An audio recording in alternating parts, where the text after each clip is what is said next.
পাসপোর্টে যখন আবেদন আমরা করি তখন যাতে আপনাদের ভুল না হয় বা আমি যে ভুলটা করেছি সেই ভুলটা যেন আপনি না করেন সেই বিষয়ে একটু সতর্ক করার জন্য। আসলে এই পাসপোর্ট করতে গিয়ে আপনি সকল ইনফরমেশন সমস্ত কিছু দেওয়ার পরে যখন আপনি পেমেন্ট করতে যাবেন তখন ইকপে নামে যে কোম্পানিটা আছে টাকাটা রিসিভ করে তারা। তো পাসপোর্টের যে ফিটা হয় সেই ফিটা আপনি যখন পেমেন্ট করবেন অবশ্যই অনলাইন পেমেন্টের ক্ষেত্রে খেয়াল রাখবেন, সরাসরি পেমেন্ট করলে তাদের পেমেন্ট গেটওয়েতে সমস্যা করে, ঠিক আছে? তো রিসেন্টলি যারা পেমেন্ট করতে যাচ্ছেন তারা একটু সাবধানে পেমেন্ট করবেন। আমার মনে হয় ব্যাংকে গিয়ে পেমেন্ট করাটাই বেটার।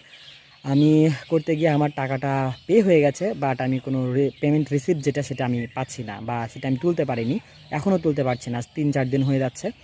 তো এই সমস্যাটা, এই ভোগান্তিটা যাতে আপনাদের না হয় সেই সতর্ক করার জন্য আসলে ভিডিওটা বানানো। বাংলাদেশে আসলে অনলাইন ভিত্তিক কার্যক্রম এত দুষ্কর, এত সমস্যা, তা আসলে ভাবলে বিরক্তিকর লাগে। তো আমাদের দেশে কবে সব কিছু ঠিক হবে, কবে সব কিছুর উন্নয়ন হবে আল্লাহই জানে।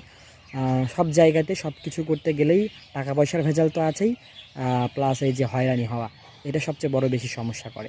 যাই হোক, তো দেখি কয়দিন লাগে, আজকে অলরেডি 4-5 দিন হয়ে যাচ্ছে, আরও দেখি কয়দিন লাগে।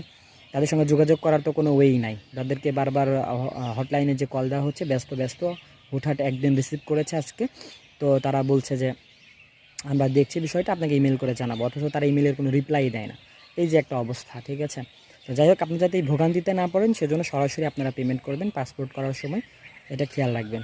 তো আশা করছি সকলের ভিডিওটা উপকারে আসছে। ভালো থাকুন, সুস্থ থাকুন, দেখা হবে নতুন কোনো ভিডিওতে। সেই পর্যন্ত খোদা হাফেজ।